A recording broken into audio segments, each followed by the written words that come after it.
Bismillahirrahmanirrahim. Assalamualaikum warahmatullahi wabarakatuh. Apa kabar anak-anak kelas 9 SMP PGRI Depok 2 Tengah? Mudah-mudahan kabar kalian baik-baik saja, sehat selalu, dan masih dalam lindungan Allah Subhanahu wa Ta'ala. Untuk hari ini, Selasa tanggal 15 Februari 2022, berjumpa lagi dengan Ibu Yeni Harunisa dengan mata pelajaran PPKN. Untuk hari ini kita pertemuannya sudah masuk ke pertemuan keempat ya, masih bab 4 tentang keberagaman.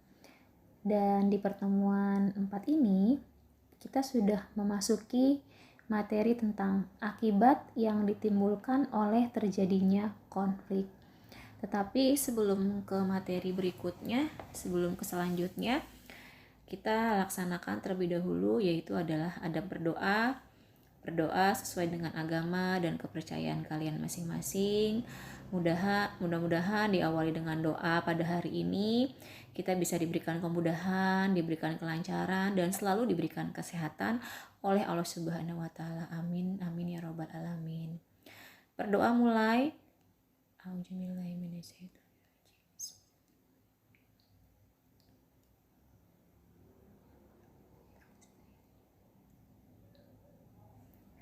Berdoa selesai. Mari kita lanjutkan ke tujuan pembelajaran kita di pertemuan keempat. Setelah mengikuti kegiatan pembelajaran menggunakan model pembelajaran problem-based learning dengan metode literasi, eksperimen, praktikum, dan presentasi dengan menumbuhkan sikap menyadari kebesaran Tuhan, sikap gotong royong, jujur, dan berani mengemukakan pendapat, siswa dapat menjelaskan permasalahan yang mungkin timbul dari keberagaman masyarakat Indonesia. Ini tujuan pembelajaran di pertemuan yang keempat. Dari tujuan pembelajaran kita ke slide berikutnya. Ada akibat yang ditimbulkan oleh terjadinya konflik. Konflik yang terjadi dalam masyarakat merupakan gejala sosial, apalagi masyarakat yang beragam. Ada yang hanya berbeda ruang dan waktu. Sulit menemukan masyarakat tanpa konflik sepanjang masa. Namun demikian, kita harus mencegah agar konflik yang terjadi dalam masyarakat tidak terjadi secara terus-menerus dan membawa akibat yang merugikan semua pihak. Ini tentang konflik ya. Jadi konflik yang terjadi dalam masyarakat itu bisa juga merupakan dari gejala sosial ya, yang beraneka ragam. Selanjutnya dari slide ini kita ke slide berikutnya. Ini ada lanjutan materi. Konflik dalam masyarakat memiliki akibat positif dan akibat negatifnya, baik secara perorangan maupun kelompok. Salah satu akibat positif konflik adalah bertambah kuatnya rasa solidaritas kelompok. Hubungan antara anggota kelompok atau masyarakat semakin kuat. Namun konflik juga memiliki akibat yang negatif. Nah, ini konflik dalam masyarakat yang berakibatnya positif ya. Nah, berarti baik secara perorangan ataupun kelompok, yaitu akan timbulnya salah satu akibat positifnya dari sebuah konflik, yaitu kuatnya rasa solidaritas dalam suatu kelompok. Dan juga ada hubungan antara anggota kelompok atau masyarakat semakin kuat hubungannya. Itu bisa kita lihat dari konflik di sisi positifnya. Nah, sedangkan ada juga konflik yang berakibatkan negatif, misalnya sebagai berikut. Ini yang pertama, ada perpecahan dalam masyarakat. Perpecahan merupakan akibat nyata dari konflik yang terjadi dalam masyarakat. Kerukunan masyarakat akan terganggu akibat konflik yang terjadi. Anggota yang sebelumnya saling bertetangga berubah menjadi tidak saling bertegur sapa, saling membenci, saling berprasangka, dan sebagainya. Apabila konflik terjadi di sekolah, hal ini akan membuat hubungan dengan teman putus. Suasana belajar tidak nyaman dan tidak tertib. Ini perpecahan dalam masyarakat, konflik yang dilihat dari sisi negatifnya. Ya. Jadi timbullah pepercahan dalam suatu hubungan yang ada dalam lingkungan masyarakat. Bukan hanya dalam lingkungan masyarakat aja ya, tapi juga timbul juga dalam lingkungan sekolah. Nah, berarti ini kita harus menghindari dari yang namanya pepercahan dalam lingkungan masyarakat.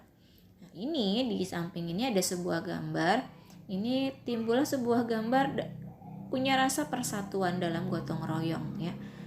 Jadi tidak timbullah sebuah konflik. Ini salah satu contoh dari rasa persatuan dan kesatuan. Selanjutnya yang kedua, konflik yang dilihat dari sisi negatifnya, yaitu kerugian harta, benda, dan korban manusia. Kehancuran harta benda sering terjadi akibat konflik dalam masyarakat, kerusakan fasilitas umum, rumah pribadi, serta taman yang rusak merupakan contoh nyata akibat dari konflik. Konflik juga dapat mengakibatkan korban jiwa dalam masyarakat. Tadi yang pertama perpecahan dalam masyarakat, yang kedua kerugian harta benda dan korban manusia. Ya, kehancuran harta benda sering terjadi akibat konflik dalam masyarakat. Ya, bisa saja timbullah sebuah fasilitas umum, serta taman, dan masih banyak lagi contoh-contoh yang lainnya. Bisa juga mengakibatkan korban jiwa dalam masyarakat selain kerugian harta ya. Di sini ada sebuah gambar. Kita bisa perhatikan gambar di bawah ini. Ini salah satu contoh timbullah dari sebuah konflik yang dilihat dari sisi negatifnya. Nah, seperti kerusakan fasilitas umum akibat dari sebuah konflik ya. Kita berarti harus menghindari, kita harus menjaga. Selanjutnya yang ketiga, konflik negatifnya. Kehancuran nilai-nilai dan norma sosial yang ada. Nilai-nilai dan norma sosial dapat hancur akibat konflik dalam masyarakat. Seperti nilai kasih sayang, kekeluargaan, saling menolong, dan persaudaraan. Nilai-nilai ini dapat digantikan oleh rasa dendam, curiga, tidak percaya kelompok lain, dan sebagainya. Aturan-aturan sosial juga dapat berubah, seperti larangan bertemu dengan kelompok lain, larangan melakukan kerjasama dengan kelompok lain, dan sebagainya. Ini yang ketiga. Selanjutnya yang keempat, adanya perubahan kepribadian. Kepribadian seseorang dapat berubah akibat konflik. Misalnya anak-anak korban konflik akan menjadi pemurung, takut melihat orang lain, atau punya rasa dendam. Orang yang terlibat konflik dapat menjadi beringas, pemarah, dan agresif. Nah, ini adanya perubahan kepribadian dari konflik negatif.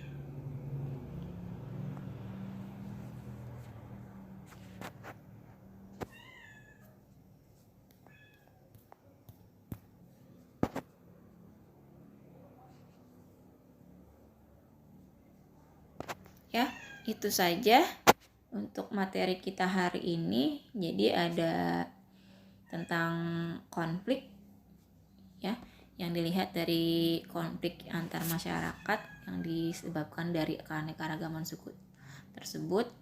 Jadi timbullah konflik dari positifnya dan negatifnya. Mudah-mudahan bisa dipahami. Oh, di sini ada lanjutan lagi materinya. Uraian di atas mempertegas bahwa konflik yang terjadi dalam masyarakat lebih membawa akibat negatif daripada akibat positif. Oleh karena itu, kita harus mencegah terjadinya konflik dalam masyarakat. Kehidupan masyarakat yang damai tanpa konflik merupakan dambaan setiap orang. Kita dapat belajar dengan tenang, bermain dengan senang bila tidak ada konflik. Setiap warga masyarakat berkewajiban memelihara keberagaman dalam masyarakat tanpa menimbulkan masalah akibat keberagaman tersebut. Marilah kita bersama-sama ya untuk menjaga keharmonisan dalam lingkungan masyarakat, baik pun dalam lingkungan tempat tinggal, baik pun dalam lingkungan sekolah. Jadi kita harus menghindari yang namanya tentang konflik sara, suku, agama, ras, dan golongan. Ya, itu saja materi untuk di pertemuan keempat.